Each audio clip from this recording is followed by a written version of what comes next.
Ansul, are you listening me? Ansul? Ansul?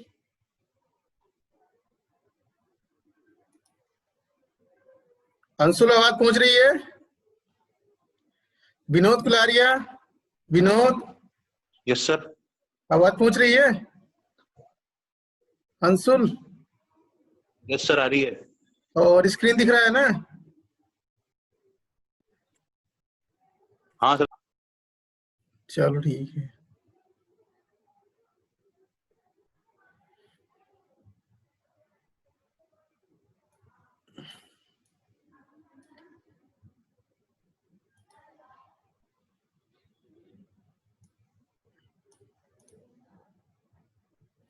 Wait कर लेते हैं, अभी पार्टिसिपेंट केवल 7 हुए हैं, कुछ लोग और ज्वाइन हो जाएं तो क्लास स्टार्ट करते हैं।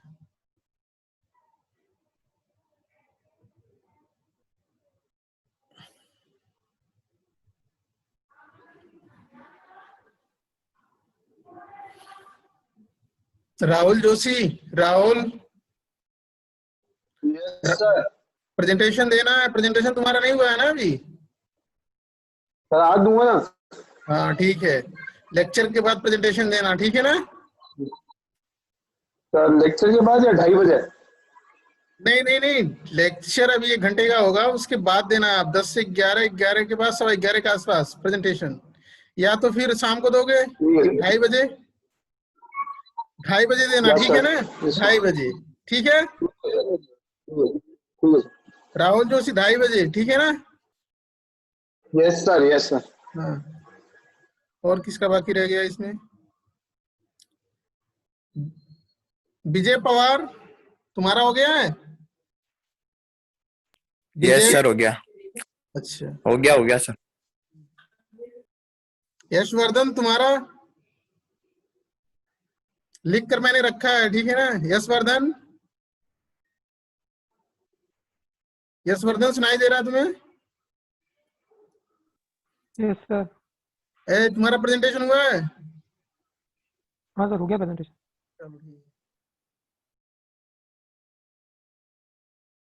ठीक है, क्लास स्टार्ट करते हैं। जिनका प्रेजेंटेशन नहीं हो प्रेजेंटेशन दे दें, क्योंकि मिड टर्म के मार्क्स इसी प्रेजेंटेशन पे लगेंगे, ध्यान रखना इस बात को। मिड टर्म जो होगा वो तो हमारा 10 नंबर का और लूंगा मैं मिड टर्म, जो दूसरा होगा, बट वेटेज इसी का ज्यादा रहेगा। ये 10 नंबर का है, 20 का भी हो सकता है। तो डेटा देखो, यहाँ पे क्या है कि एकॉस्टिक एनडीटी मेथड जो है, अल्ट्रासोनिक इंस्पेक्शन मेथड है, इसे एकॉस्टिक भी बोलते हैं, ठीक है ना? क्योंकि इसमें साउंड के थ्रू क्या करते हैं, इंस्पेक्शन करते हैं। तो यहाँ पे क्या है, जो भी डेटा अल्ट्रासोनिक वेव में लिया जाता है, 3 टाइप्स का डेटा लिया जाता है। ए स्कैन मेथड लिया जाता है, बी स्कैन मेथड से लिया जाता है, और सी स्कैन मेथड से लिया जाता है। ये मॉड्स हैं, जैसे ग्राफ हम ड्रॉ करते हैं एक्स वाई के बीच, ठीक है ना? उसके बाद टाइम और डिस्टेंस के बीच, टाइम एंड वेलोसिटी के बीच, उसी तरह का कुछ ग्राफ ही शो करता है। डिफेक्ट कितनी गहराई पे है मटेरियल के अंदर, और डिफेक्ट की लेंथ कितनी है, डिफेक्ट पे पहुंचने के लिए अल्ट्रासोनिक को कितना टाइम लग रहा है, उसे कहते हैं time of flight, time of flight कहते हैं उसे। तो इस तरह से हम क्या करते हैं, 3 मेथड है, इंपॉर्टेंट है। A scan method, B scan method, C scan method, और इसमें पी स्कैन मेथड भी है और एफ स्कैन मेथड भी है। तो उसका कोई डिटेल मिल नहीं रहा है, ठीक है ना? ये स्कैन मेथड जो तीनों है ये इंपॉर्टेंट है। तो लिखा हुआ है यहाँ पे, each presentation mod provides a different way of looking at and evaluating the region of material being inspected। ये मॉड है, डिफरेंट वे का रिप्रेजेंटेशन है, जैसे मैंने बताया पहले कि टाइम और डिस्टेंस के बीच का भी टाइम एंड वेलोसिटी, इसी तरह का कुछ रिप्रेजेंटेशन, मतलब इसी तरह के ग्राफ को ड्रॉ करना है, ठीक है? बट इसमें क्या होगा, टाइम और मान लो क्रैक लेंथ कितना है, टाइम एंड कितने डेप्थ पे है आपका क्रैक, उस तरह के ग्राफ ड्रॉ करना है। Modern computerized ultrasonic scanning system can be display data in all 3 presentation forms simultaneously। Modern computerized method में जो अल्ट्रासोनिक मेथड से स्कैनिंग करते हैं, वो कंप्यूटर क्या करता है, हमें तीनों स्कैन मेथड से रिप्रेजेंटेशन दे देता है, ठीक है ना? एक बार ए स्कैन मेथड से देगा, दूसरा बी स्कैन मेथड से, तीसरा सी स्कैन मेथड से। A scan, B scan, C scan, ये मॉड है, ठीक है ना, रिप्रेजेंटेशन के मॉड हैं। ऑलरेडी मैं बताया हूं पहले भी, ठीक है ना। देखो ए स्कैन में क्या है, ये स्कैन में आप देख रहे हो लिखा हुआ है A scan presentation display the amount of receive ultrasonic energy at a function of time। तो यहाँ पे देखो दिया हुआ टाइम है और यहाँ दिया हुआ सिग्नल स्ट्रेंथ, मतलब वो कह रहा है अल्ट्रासोनिक एनर्जी या स्ट्रेंथ, ठीक है ना। अब देखो क्या है यहाँ पे आईपी क्या है, ये पूरा टॉप की बात कर रहा है, टॉप सरफेस की बात कर रहा है, इस टॉप सरफेस की बात कर रहा है। तो ये तो 0 टाइम लगेगा, तुरंत ही पहुंच जाएगा, ठीक है ना। 0 टाइम पे स्ट्रेंथ यहाँ पे ज्यादा होगी अल्ट्रासोनिक वेव की, तुरंत जा रहा है सरफेस से, तुरंत रिसीव हो जा रहा है रिसीवर को। कहने का मतलब इसी के अंदर रिसीवर भी है स्कैन के अंदर और ट्रांसमीटर भी है, तो तुरंत ही जा रहा है, तो इसकी एनर्जी भी ज्यादा होगी और तो टाइम भी 0 लगेगा। अब आएगा सी पे, सी पे क्या होगा, सिग्नल स्ट्रेंथ थोड़ी कम हो जाएगी, देखो कम हो गई है, टाइम थोड़ा ज्यादा लगेगा क्योंकि जाएगा फिर लौटेगा। उसके बाद बी पे आएंगे, बी पे क्या होगा, सिग्नल स्ट्रेंथ और कम हो जाएगा क्योंकि नीचे तक जा रहा है, यहाँ पे देखो कम हो गया। उसके बाद फिर रिटर्न होगा, टाइम ज्यादा लेगा, देखो टाइम ज्यादा ले रहा है यहाँ पे। ए पे जाएगा, इसका और थोड़ा कम हो जाएगा, थोड़ा कम हो जाएगा, लगभग बराबर शो कर रखा है पर थोड़ा नीचे होगा। बॉटम वाले पे जाएगा, सबसे कम होगा सिग्नल स्ट्रेंथ, यहाँ तक आएगा और टाइम ज्यादा लेगा। तो ये रिप्रेजेंटेशन है, ये लिखा हुआ है the relative amount of energy is plotted along the vertical axis। देखो energy plotted along vertical axis and elapsed time, time of flight भी कहते हैं, ठीक है ना, which may be related to the sound energy travel time within the material, वही दिया हुआ है। it display along the horizontal axis, तो horizontal axis पे दिया हुआ है। तो आप बताओगे आप ए स्कैन मेथड में हम क्या करेंगे, एकॉस्टिक एनर्जी जो होती है, अल्ट्रासाउंड एनर्जी और टाइम के बीच ग्राफ खींचते हैं, मटेरियल के अंदर क्रैक होता है, उस क्रैक कितने डेप्थ पे है वो डिस्टेंस फाइंड आउट कर सकते हैं, डेप्थ कह रहे सॉरी, सिग्नल स्ट्रेंथ और टाइम कितना ले रहा है क्रैक तक पहुंचने के लिए। उसके बाद टॉप सरफेस का भी वर्क मटेरियल का देख लेते हैं और बेस सरफेस का भी देख लेते हैं, ठीक है ना। तो इस तरह से हम ग्राफ ड्रॉ करके पता कर लेते हैं कि हमारे पास जो क्रैक है वो कितनी डिस्टेंस पे है मटेरियल के अंदर। तो ये सारा लिखना है, ये एक पेज भर जाएगा इसमें, ये सारी चीजें, इसमें और भी चीजें लिखी हुई हैं, जैसे लिखा हुआ है relative discontinuity size can be estimated by comparing the signal amplitude। तो सीधी सी बात, सिग्नल की जो एम्पलीट्यूड है उसी को क्या करते हैं, डिफरेंस चेक कर लेते हैं, पता कर लेते हैं, क्योंकि ये देखो जो आईपी है वो मैक्सिमम सिग्नल स्ट्रेंथ है। अब इसी से कंपेयर किया जा रहा है, देखो यहाँ पे ये सिग्नल स्ट्रेंथ देखो इतनी लॉस हो रही है, इधर इतनी लॉस हो रही है, ठीक है ना, ये डिफरेंस आ रहा है, इसमें लॉस हो रहा है, ये थोड़ा नीचे आएगा, ये और नीचे आएगा। तो इस तरह से हम रिप्रेजेंटेशन करते हैं स्कैन मेथड में, ठीक है ना। मैंने आपको बुक शेयर कर दिया है व्हाट्सएप पे, ठीक है ना, वो बुक अच्छी बुक है, उसको ओपन करना, उसको पढ़ना, और भी चीजें दी हुई है डिटेल में, उसको पढ़ना, पीछे की तरफ मॉडल क्वेश्चन पेपर दिया है, उसे सॉल्व करना है आपको और उसकी असाइनमेंट सबमिट करनी है। मैं बताऊंगा कब असाइनमेंट सबमिट करना है आपको।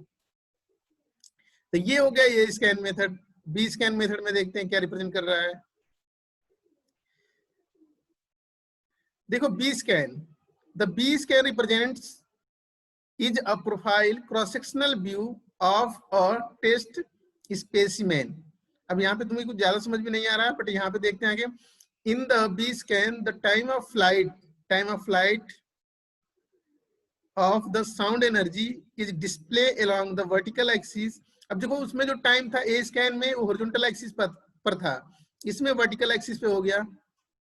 And the linear position of transducer is display along the horizontal axis.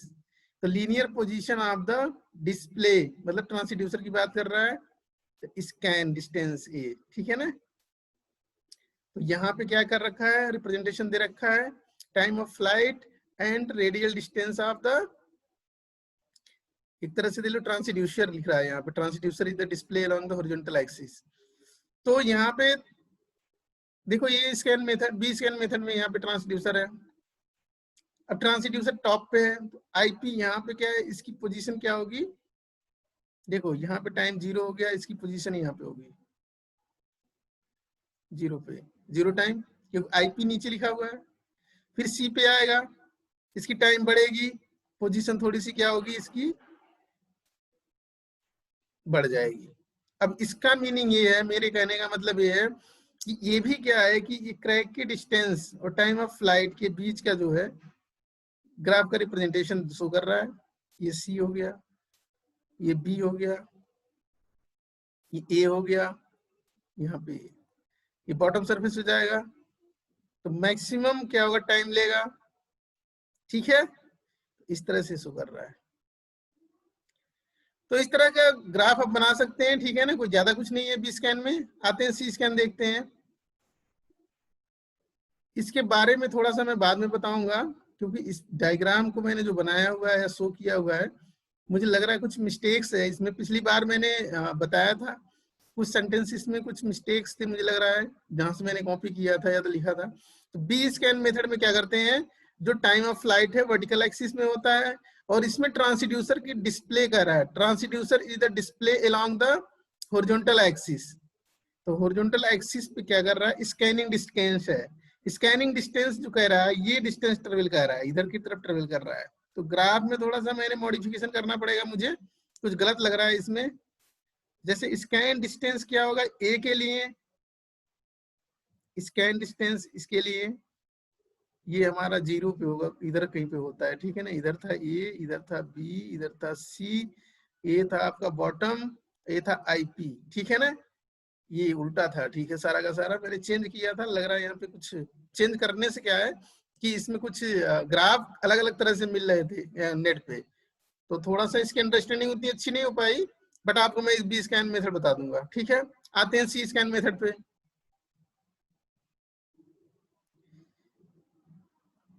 आ जाओ, देखो यहाँ पे लिखा हुआ है C scan. The C scan representation provide a plan type view. कहने प्लान टाइप व्यू का मतलब ये होता है top view. Top view, crack का टॉप व्यू क्या है, टॉप से देखेंगे तो देखो यहाँ से दिख रहा है, टॉप से देखो ये पूरा का पूरा स्पॉट दिख रहा है, क्रैक दिख रहा है, अंदर वायर्स दिख रहा है। लोकेशन भी देखो, इसकी लोकेशन यहाँ पे देखो, ऊपर से जैसे कहते हैं ना स्कैन कर रहे हैं ऊपर से, तो हम क्या करते हैं, कोई टेस्ट स्पेसिमेन है इस तरह का,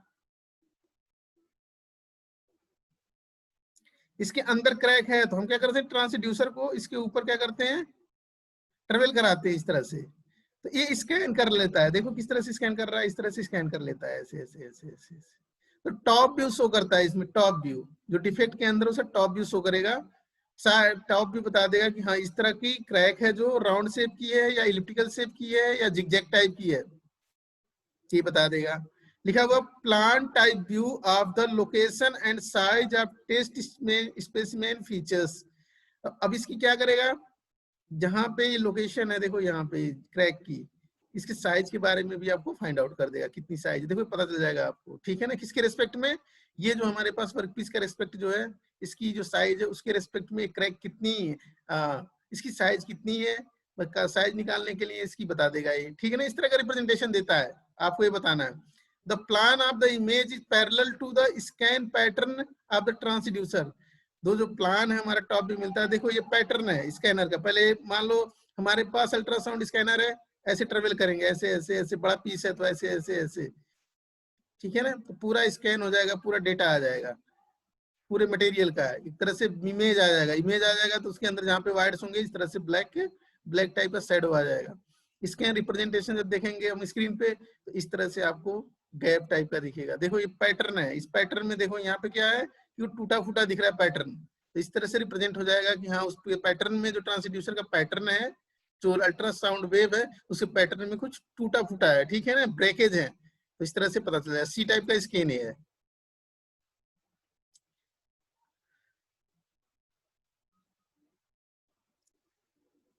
अब यहाँ पे देखो कुछ सेंटेंसेस और लिखे हुए हैं। C scan representation are provided with an automatic data acquisition system, ठीक है ना। इलेक्ट्रॉनिक्स और आईटी को मिलाकर इक्वेशन डेटा सिस्टम जो भी मिल रहा है, कंप्यूटर कंट्रोल्ड इमर्शन स्कैनिंग होता है, ठीक है ना। जैसे आप स्कैन करते हैं वैसे क्या होता है, स्क्रीन पे आता रहता है कि हाँ वर्कपीस इस पोजीशन पे है, वर्कपीस में डिफेक्ट इस पोजीशन पे है, नहीं है तो डायग्राम ड्रॉ करके आपको दे देता है इस तरह से, ऐसे करता है जिगजैग टाइप का। जहाँ पे स्कैनर जाता है, ब्रेकेज होते हैं, वहां पे लाइन क्या होती है, साउंड एनर्जी की जो लाइन होती है वो ब्रेकेज टाइप की हो जाती है, टूट जाती है, ब्रेक हो जाती है। The C scan representation provide an image of the features that reflect and scattered, दोनों होते हैं। देखो बताएं, साउंड जो एनर्जी है, साउंड वेव जो है, और उसमें रिफ्लेक्शन भी होता है, स्कैटर्ड भी होते हैं।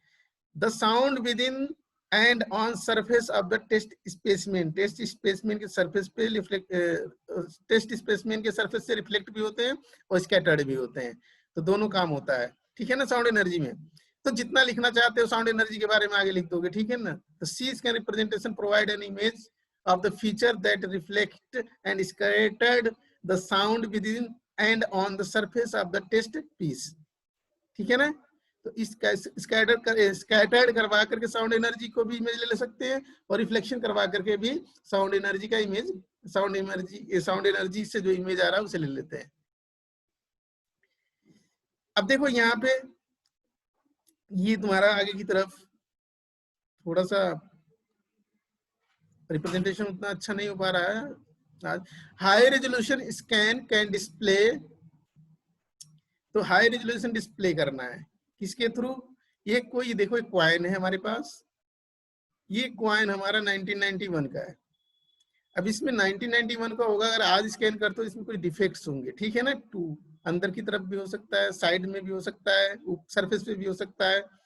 तो देखो ये क्या लिखा हुआ है, grey scale image producing using the sound reflection from the front of surface of coin. इस कॉइन के टॉप से हम क्या करेंगे, टॉप को स्कैन करेंगे, इस कॉइन के टॉप को स्कैन करेंगे तो साउंड एनर्जी जाएगी सरफेस पे और रिफ्लेक्ट हो जाएगी। तो देखो कितना क्लियर इमेज आ रहा है। फिर ये बॉटम का लेंगे, ऊपर से ही करेंगे, जब बॉटम का आ रहा है तो देखो बॉटम का कुछ इस तरह का आ रहा है, ठीक है ना। तो लिखा है grey scale image produce using the sound reflected from back surface, मतलब ऊपर से ही करना है बट पीछे का ले रहे हैं। तो पीछे से जो रिफ्लेक्ट होके आ रही है, जैसे वर्कपीस कोई मटेरियल है, जब पीछे से रिफ्लेक्ट होके आती है, ऐसे साउंड एनर्जी नीचे गई फिर रिफ्लेक्ट हो रही है, तो उसकी एनर्जी क्या है, उसकी एनर्जी जो भी अगर डिफेक्ट है पीछे की तरफ कॉइन में, तो इस तरह से कुछ गंदा टाइप का, ठीक है, ब्लर्ट टाइप का इमेज आ जाएगा। ब्लर्ट टाइप का इमेज आ जाएगा तो क्या होगा, आपका ये इमेज आपको इस तरह का शो करेगा, sound reflected from the back of the surface of the coin, inspection from head side, ठीक है ना। ये लिखा हुआ है। तो ये बता देना है आपको कि बैक से लेते हैं अगर डिफेक्ट्स होते हैं तो इस तरह से कुछ ब्लर टाइप का इमेज आता है, फ्रंट से लेते हैं तो बिल्कुल क्लियर इमेज आता है। देखो सीधी सी बात है, जहाँ पे साउंड की इंटेंसिटी ज्यादा होगी वहां का रेजोल्यूशन बहुत अच्छा होगा, वहां का रेजोल्यूशन बहुत अच्छा होगा। जहाँ पे साउंड की एनर्जी लूज पड़ जाएगी वहां का रिफ्लेक्शन और वहां का स्कैनिंग उतना बेटर नहीं होगा। इसीलिए वेरी थिक मटेरियल को यूज नहीं करते इंस्पेक्शन के लिए, ठीक है ना। वेरी थिक मटेरियल में एक्सरेज को यूज कर लेते हैं, वेरी थिक मटेरियल के लिए हम मान लो, और हाँ एक्सरे ही यूज करेंगे। और क्या करेंगे, मैग्नेटिक पार्टिकल इंस्पेक्शन भी ज्यादा यूजफुल है किसके लिए, सरफेस डिटेक्शन के लिए। लिक्विड पेनिट्रेशन भी सरफेस डिफेक्ट को रिप्रेजेंट करने के लिए ही है। तो मैक्सिमम केसेस में क्या हो रहा है, अल्ट्रासाउंड एनर्जी से इंटरनल क्रैक को क्या कर सकते हैं, फाइंड आउट कर सकते हैं, बट साउंड एनर्जी की इंटेंसिटी उतनी अच्छी नहीं होती है, क्वालिटी उतनी अच्छी नहीं होती है। बट ये है कि साउंड एनर्जी डेवलप करना इजी है, लो कॉस्ट है, इस वजह से हम इसको यूज करते हैं। एक्सरेज वगैरह प्रोड्यूस करना कॉस्टली है, क्योंकि क्या है कि इक्विपमेंट हैवी होगा और साथ साथ में वो इक्विपमेंट कॉस्टली भी होगा, स्किल्ड पर्सन भी चाहिएगा, तो कॉस्ट ज्यादा लगेगी। तो कॉस्ट ज्यादा लगेगी तो आप भी कोई चीज अगर डिफेक्ट है उसे चेक करोगे तो पैसे ज्यादा लोगे। तो इस तरह से क्या होगा कि साउंड एनर्जी को भी यूज करके भी डिफेक्ट फाइंड आउट कर लेते हैं। आते हैं बी स्कैन में, बी स्कैन के बारे में।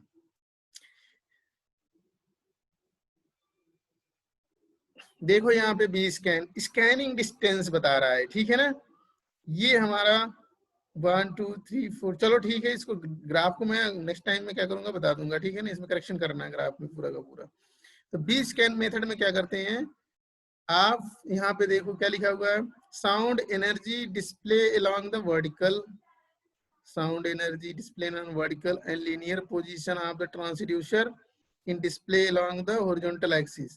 कहने का मतलब बी स्कैन में टाइम ऑफ फ्लाइट, देखो टीओएफ एक आएगा, बुक मैंने शेयर किया, टीओएफ क्या होता है, ठीक है, टाइम ऑफ फ्लाइट बोलते हैं साउंड एनर्जी को। टिप डिफ्रेक्शन मेथड में भी टाइम ऑफ फ्लाइट को चेक करते हैं। टाइम ऑफ फ्लाइट कैसे होगा, टाइम कैसे निकालेंगे, डिस्टेंस निकालते हैं, टाइम ऑफ फ्लाइट में डिस्टेंस से निकालते हैं। टाइम ऑफ फ्लाइट तो क्या होता है कि जब भी साउंड एनर्जी आता है वर्क पीस पे, ठीक है ना, फिर वहां से रिफ्लेक्ट भी होता है, तो क्या होता है, टाइम t1 लग रहा है जाने में क्रैक तक, मान लो बैक सरफेस या क्रैक तक, और लौटने में ट्रांसड्यूसर तक t2 लग रहा है। तो t1 और t2 दोनों बराबर होते हैं। तो जो टाइम डिस्प्ले करता है, वो डिस्प्ले जो अल्ट्रासाउंड में डिस्प्ले जो डिस्प्ले करता है टाइम, उसका t/2 लेते हैं, मैंने पहले भी बताया आपको, ठीक है ना। तो साउंड की वेलोसिटी पता होती है और टाइम पता होता है, साउंड की वेलोसिटी और टाइम t/2 हो जाता है, डिस्टेंस आ जाता है क्रैक की डिस्टेंस कितनी है, तो वो इंपॉर्टेंट है, उसको भी पढ़ लेना आप। बी स्कैन में क्या है, time of flight vertical axis पे होगा, ए स्कैन में time of flight horizontal axis पे होगा। स्कैन डिस्टेंस जो होगा हमारा, इसमें क्या होगा, बी स्कैन में हॉरिजॉन्टल एक्सिस पे होगा, और इसमें क्या होता था, डिस्टेंस ऑफ क्रैक कितना होगा, कितना डेप्थ है, ए स्कैन में डेप्थ पे, कितने डेप्थ पे हमारा क्रैक है वो रिप्रेजेंट कर रहा था, ठीक है ना। तो ये लिखा हुआ है यहाँ भी, देखो यहाँ पे A scan represent display amount of energy receive from ultrasonic energy at a time of function. तो सिग्नल स्ट्रेंथ दे रहा है और टाइम दे रहा है, एनर्जी जा रही है आ रही है। बी स्कैन में इसमें करेक्शन है, ठीक है ना, मैंने करेक्ट किया था, लग रहा कुछ मिस्टेक हुआ इसमें, ठीक है ना, मैं बाद में बता दूंगा आपको। अब इसके बाद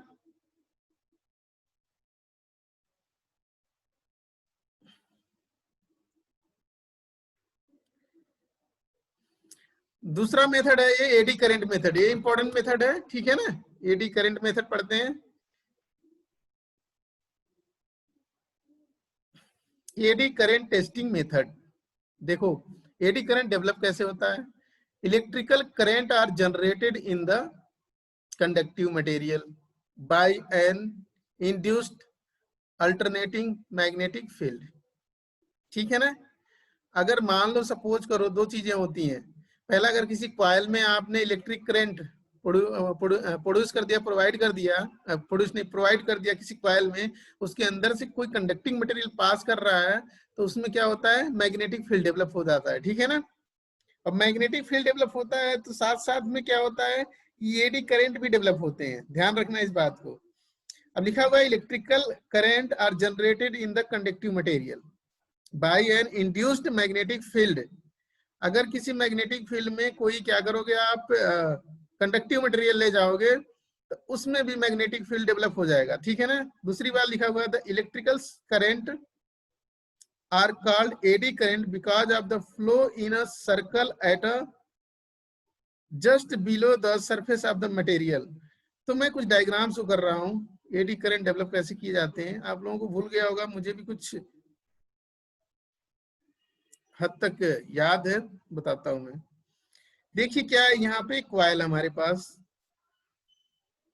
ठीक है, इस कॉइल में क्या हो रहा है, करंट फ्लो हो रहा है, इस कॉइल में करंट फ्लो हो रहा है, तो इसके परपेंडिकुलर ये मैग्नेटिक फील्ड डेवलप हो जाएगा। देखो ये मैग्नेटिक फील्ड डेवलप हो जाएगा, इधर भी और इधर भी। इसके नीचे कोई कंडक्टिंग मटेरियल ले आओगे, ऑब्जेक्ट ले आओगे, तो इसमें देखो ये एडी करंट डेवलप हो जाता है, एडी करंट शो कर रहा है, ठीक है, डायरेक्शन शो कर रहा है आपके लिए। क्या करना है, इसमें कॉइल है, उस कॉइल में करंट प्रोवाइड करना है, तो जो करंट है, करंट के परपेंडिकुलर मैग्नेटिक फील्ड डेवलप हो जाएगा, ठीक है ना, मैग्नेटिक फील्ड डेवलप हो जाएगा। और पास में नीचे कहीं वर्कपीस मटेरियल रखेंगे तो उसमें एडी करंट डेवलप हो जाएगा, जैसे ट्रांसफार्मर में होता है।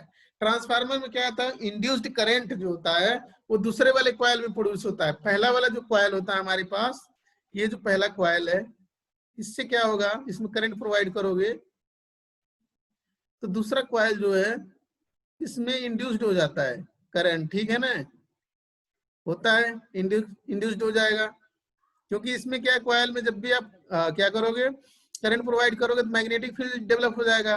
फिर मैग्नेटिक फील्ड से क्या होगा, इंड्यूस्ड हो जाएगा, यहाँ पे इसमें वाले कॉइल में करंट इंड्यूस्ड हो जाएगा।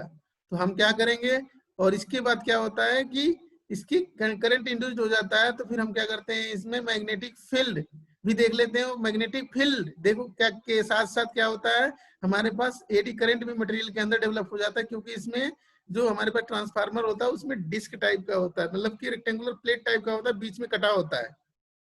तो कुछ ज्यादा हमें याद नहीं आ रहा है, बट इसमें देखो डायग्राम में शो हो रहा है कि कोई हमारे पास कॉइल है, कॉइल के अंदर करंट प्रोवाइड कर रहे हैं, तो मैग्नेटिक फील्ड परपेंडिकुलर डेवलप हो रहा है। ये तो होगा, आपको ऑलरेडी पता है। फिर क्या होगा कि इस मैग्नेटिक फील्ड के परपेंडिकुलर एडी करंट डेवलप होगा, ध्यान रखना। तो ये चीजें कह रहा है और कुछ नहीं है।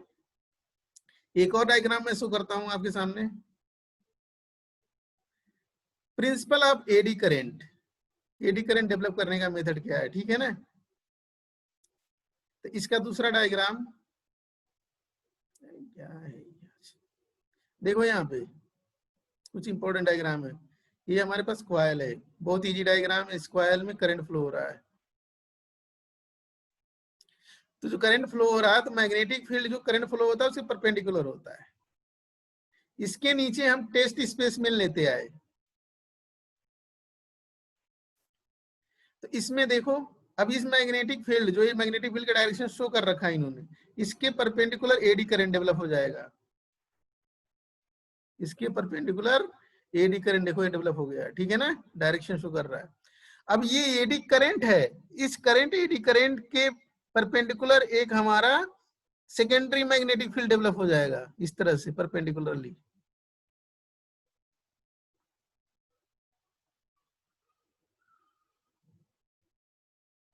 तो हम क्या करते हैं, जब भी वर्क पीस पे एडी करंट आता है, तो एडी करंट की जो इमेज लेते हैं, ठीक है ना, इनके सिग्नल्स यूनिफॉर्मली क्या होते हैं, डिस्ट्रीब्यूटेड होते हैं। तो उस मटेरियल में कोई भी डिफेक्ट नहीं होता है। अगर एडी करंट हमारी मटेरियल के अंदर यूनिफॉर्मली डिस्ट्रीब्यूटेड होगा तो कोई मतलब कि डिफेक्ट नहीं होगा। बट जैसे क्या होगा, कहीं पे डिफेक्ट होगा, जैसे यहाँ पे कहीं डिफेक्ट हो गया तो ये डिफ्लेक्ट हो जाएगा, ऐसे डिफ्लेक्ट होके फिर ऐसे जाएगा। तो एडी करंट में जब भी डिफ्लेक्शन शुरू होता है तो समझ जाते हैं उस पोर्शन पे मटेरियल के अंदर कहीं ना कहीं क्रैक है।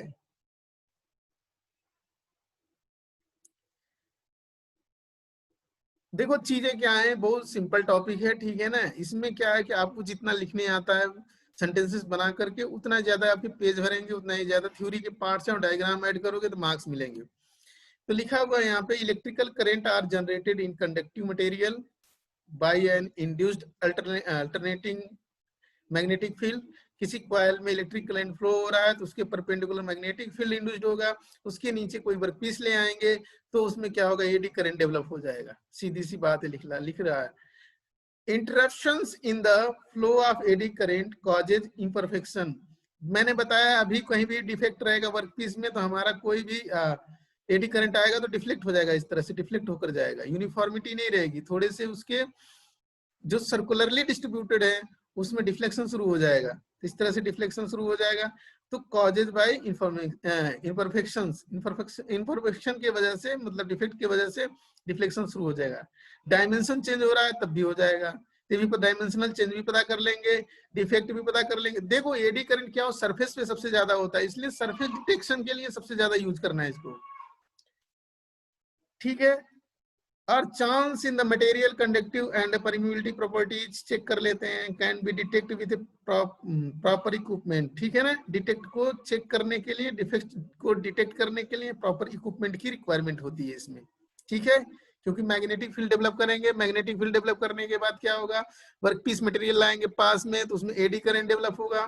मटेरियल हमारे पास जो होना चाहिए कंडक्टिव मटेरियल होना चाहिए, नॉन कंडक्टिव मटेरियल इसमें नहीं होना चाहिए। जितने भी कंडक्टिव मटेरियल हो, एल्युमिनियम, कॉपर वगैरह से, आयरन वगैरह, जितने भी कंडक्टिव मटेरियल हैं उसमें क्या कर सकते हैं हम, एडी करंट मेथड से उसके अंदर के डिफेक्ट्स को, सरफेस डिफेक्ट्स को चेक कर सकते हैं।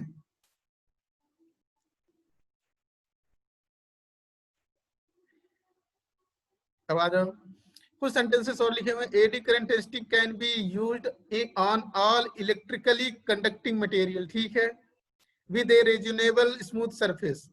तो हमारे पास ऑल इलेक्ट्रिक कंडक्टिंग मटेरियल है, उसको चेक कर सकते हैं, उनके सरफेस स्मूथ होने चाहिए। The test equipment consist of a generator. अब देखो एक चीज यहाँ पे हम लोग भूल गए, जब करंट फ्लो कराएंगे कॉइल में तो वो एसी करंट होना चाहिए, ठीक है ना, डीसी वीसी नहीं होना चाहिए, ठीक है। उसके बाद टेस्ट कॉइल, रिकॉर्डिंग इक्विपमेंट होना चाहिए, अटेंडेंस लगा दीजिए आप लोग। रिकॉर्डिंग इक्विपमेंट्स होना चाहिए, साथ में गैल्वेनोमीटर होना चाहिए, ऑसिलोस्कोप भी होना चाहिए। कहने का मतलब इक्विप्ड मटेरियल होना चाहिए जिसमें एसी भी हो, टेस्ट कॉइल भी हो, रिकॉर्डिंग इक्विपमेंट्स भी हो, ठीक है ना। रिकॉर्डिंग इक्विपमेंट्स में जैसे गैल्वेनोमीटर, ऑसिलोस्कोप, ये सारे होना चाहिए। Used for a crack detection. Crack detection के लिए यूज करते हैं, मटेरियल थिकनेस मेजरमेंट भी करते हैं, कोरोजन डिटेक्शन भी हो जाता है, कोटिंग थिकनेस को भी मेजर कर लेते हैं, कोटिंग थिकनेस कितने हैं, ठीक है ना। इस तरह से बहुत सारी चीजें फाइंड आउट कर लेते हैं। ब्रॉड एप्लीकेशन है इसका।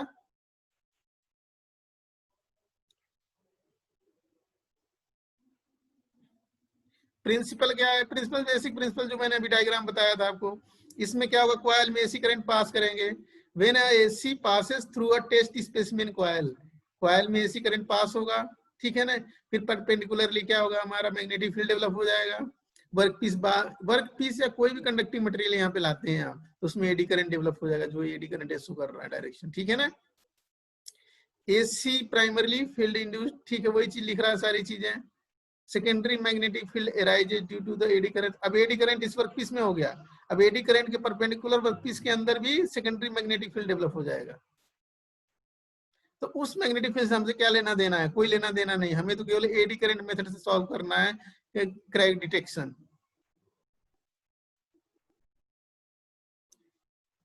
यहाँ पे भी ये डायग्राम मैंने बता दिया आपको ऑलरेडी। अब म्यूचुअल इंडक्शन होता है, देखो कुछ और। म्यूचुअल इंडक्शन क्या होता है?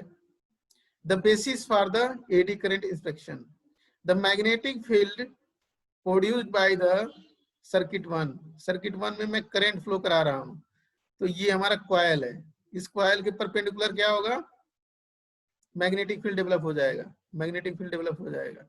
और ये मैग्नेटिक फील्ड जब डेवलप होगा तो इस कॉइल में करंट डेवलप हो जाएगा, ठीक है ना, करंट फ्लो होने लगेगा। तो वो करंट जो फ्लो होगा एडी करंट की वजह से होगा, ठीक है ना, लिखा हुआ है यहाँ पे देखना। The magnetic field provided by circuit 1, current flow कराया इस कॉइल में, मैग्नेटिक फील्ड डेवलप कर दिया। Intersect the wire in circuit 2, देखो जब मैग्नेटिक फील्ड परपेंडिकुलरली होगा तो इंटरसेक्ट किसको कर रहा है, दूसरे वाले कॉइल को करेगा इंटरसेक्ट, तो इसमें करंट फ्लो हो जाएगा। ये करंट फ्लो हो गया है, इंड्यूस्ड करंट कहते हैं इसको, करंट फ्लो हो गया, ये एडी करंट है, ठीक है ना। और ये जो एडी करंट इसमें फ्लो हो रहा है तो इस कॉइल का अपना खुद का मैग्नेटिक फील्ड भी होगा, ठीक है ना, जो L1 वाले पे भी जाएगा, ठीक है ना। तो इस तरह से लिखो, लिखा हुआ है L1 and L2 represent the self induction each of the coil. M क्या लिखा हुआ है, M कांस्टेंट है, कॉल्ड म्यूचुअल इंडक्शन, कोई दिक्कत नहीं है। अब जितने पॉइंट्स इसमें बना के लिख सकते हो। हम एसी करंट देते हैं, एसी करंट देने के बाद करंट फ्लो होता है कॉइल नंबर 1 में, उसके बाद उसमें एक रेजिस्टेंस लगा होता है। कॉइल नंबर 1 में जब करंट फ्लो होता है तो उसमें कॉइल होता है, मैग्नेटिक फील्ड डेवलप होता है उसके परपेंडिकुलर। और दूसरा वाला जो कॉइल होता है, दूसरा सर्किट जो है, उसमें मैग्नेटिक फील्ड के साथ इंटरसेक्ट करता है, तो दूसरे वाले कॉइल में करंट फ्लो होता है। जितना लिखना चाहो लिखो भर के पेज, ठीक है ना। तो म्यूचुअल इंडक्शन के थ्रू क्या करते हैं, हम एडी करंट फ्लो करा लेते हैं, कोई दिक्कत नहीं है। क्योंकि लिखने के लिए भी मटेरियल चाहिए, कभी कभार लिखने के लिए मटेरियल नहीं होता। देखो यहाँ पे principle of AD current testing, कैसे टेस्टिंग करते हैं। देखो ये कॉइल हमारे पास, इस कॉइल में एसी करंट फ्लो प्रोवाइड कर रहे हैं, फ्लो करा रहे हैं, ठीक है ना, फ्लो कर रही है। तो क्या कर रहे हैं, इसके परपेंडिकुलरली क्या कर रहा है, मैग्नेटिक फील्ड डेवलप हो रहा है। वर्क पीस क्या कर रहे हैं, हम नीचे ला रहे हैं, तो इसमें एडी करंट देखो डेवलप हो गया, एडी करंट। यहाँ पे क्रैक है, तो क्रैक है तो हमारा एडी करंट देखो डिफ्लेक्ट हो गया यहाँ से, तो पता चल जाता है कि यहाँ पे क्रैक है। और जो हमारे पास इक्विपमेंट होगा, उस इक्विपमेंट में कॉइल भी होगा, जनरेटर भी होगा, एसी करंट डेवलप करेगा, साथ साथ में गैल्वेनोमीटर भी होगा, ठीक है। तो वो सारे इक्विपमेंट से सजे होंगे, पूरे के पूरे इक्विपमेंट, ठीक है ना। एक इक्विपमेंट जो एडी करंट मेथड से किसी क्रैक को फाइंड आउट करते हैं, तो उसके अंदर क्या होगा, एसी भी, जनरेटर भी होगा, और साथ साथ में आपका गैल्वेनोमीटर भी होगा, कॉइल भी होगा, ठीक है ना। जैसे यहाँ पे दूसरा डायग्राम मैंने शो कर रखा है,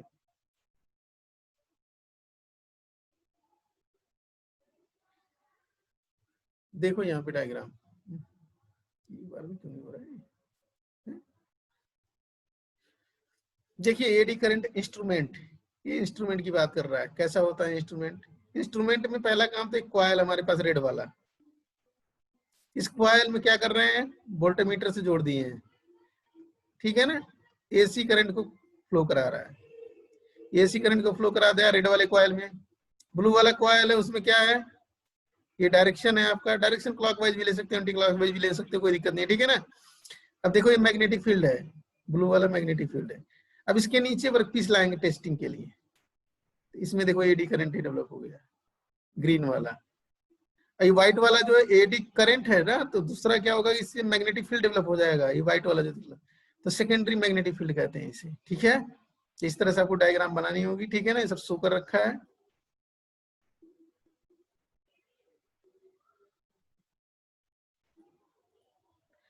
डेप्थ ऑफ पेनिट्रेशन की बात कर रहा है। Eddy current are close loop of induced current. ठीक है, close loop induced current, close loop होगा। ठीक है ना, इंड्यूस्ड करंट होगा।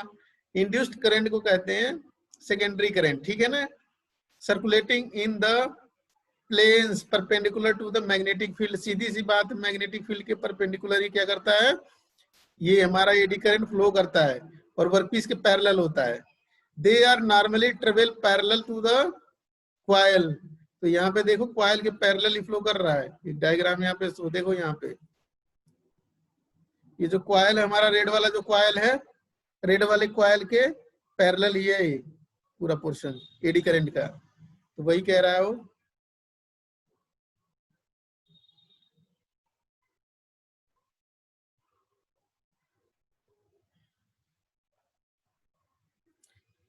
देखो यहाँ पे circulating planes perpendicular to the magnetic field, they are normally parallel to the coil winding and flow is limited to the area of the induced magnetic field। जितने दूर पे मैग्नेटिक फील्ड इंड्यूस्ड रहेगा, ठीक है ना, प्राइमरी मैग्नेटिक फील्ड, उतने ही दूर पे एडी करंट रहेगा, उससे ज्यादा दूर नहीं जाएगा। Eddy current concentrated near the surface adjacent to the excitation coil and their strength decreases with the distance from the coil as shown in the images। Eddy current density decreases exponentially with the depth। Depth के अंदर exponentially क्या होता है, decrease होता है। Coil जहां पे होता है, जहां पे रेड वाला क्वाइल था, ठीक है ना, रेड वाले क्वाइल पे उसी के पास ज्यादा इंड्यूस्ड होता है, उनकी डेंसिटी ज्यादा होती है। ठीक है ना, अब लिखा क्या है, this phenomena is known as skin effect. ठीक है ना, होता क्या है, जब भी हमारा एडी करंट है डेप्थ में जाएगा तो डेप्थ में क्या होता है, इसकी इंटेंसिटी क्या होती है, डिक्रीज होती है। हम कहते हैं उसे स्किन इफेक्ट।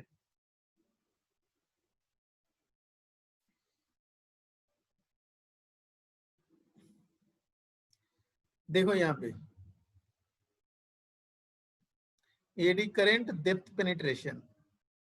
अब एक एसी करंट है, फ्लो हो रहा है, उसी पर मैग्नेटिक फील्ड फ्लो हो जाएगा परपेंडिकुलरली इस क्वाइल के पैरेलल। इसमें देखो एडी करंट डेवलप हो जाएगा, सरफेस पे सबसे ज्यादा होगा, नीचे की तरफ जाएगा तो ऐसे कम होता जाएगा। तो एक्सपोनेंशियली डिक्रीज कर रहा है। ठीक है ना, तो इसे कहते हैं स्किन इफेक्ट। ठीक है ना, स्किन इफेक्ट उस पोर्शन को कहते हैं जहां पे जो हमारे पास एडी करंट की डेंसिटी है 37% हो जाए। मान लो यहाँ 100% है, नीचे आते आते यहाँ पे 37% हो जाए, तो उस पोर्शन पे क्या कहते हैं, स्किन इफेक्ट कहते हैं। या डेप्थ में जाने पे डिक्रीज होने लगती है इंटेंसिटी ऑफ एडी करंट, तो उसे कहते हैं स्किन इफेक्ट। ठीक है ना, ये वर्कपीस मटेरियल है। ऐसे ही यहाँ पे भी कॉइल दिया हुआ है, टेस्ट कॉइल। ठीक है ना, ये डिक्रीज हो रहा है, डेप्थ के अंदर डिक्रीज हो रहा है।